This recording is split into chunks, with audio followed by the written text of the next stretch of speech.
제22대 국회의원 선거가 1년 석 달 앞으로 다가왔습니다.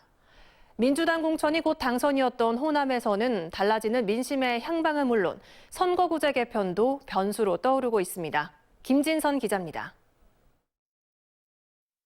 광주 전남의 국회의원 선거구는 모두 18곳. 지난 21대 총선에서는 모두 더불어민주당이 차지했습니다. 문재인 전 대통령의 지지세에 더해 민주당 공천은 곧 당선이었습니다. 하지만 총선에서의 압도적 승리가 대선으로 이어지지는 못했고 정권은 교체돼 윤석열 정부가 들어섰습니다.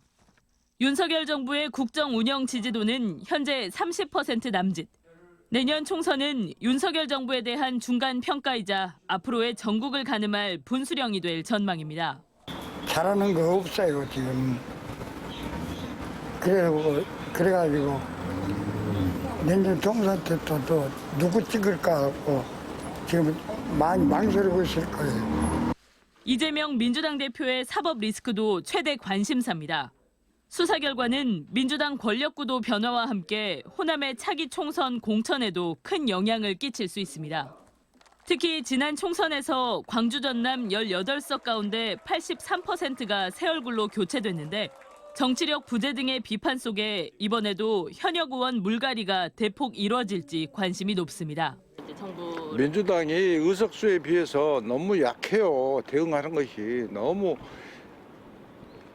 다른 당에서는 그 반대로 된 입장에서는 얼마나 당했어요. 그런데 그것도 감당 못해요. 그렇게 의석수가 많아도.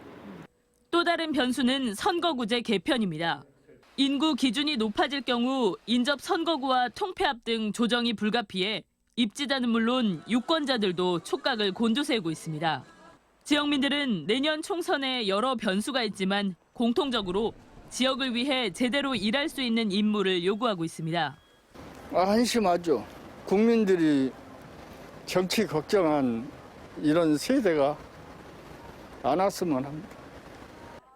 제22대 국회의원 선거가 1년 3개월여 앞으로 다가온 가운데 이번 설 명절을 기점으로 총선 분위기는 더욱 뜨거워질 것으로 보입니다. MBC 뉴스 김진선입니다.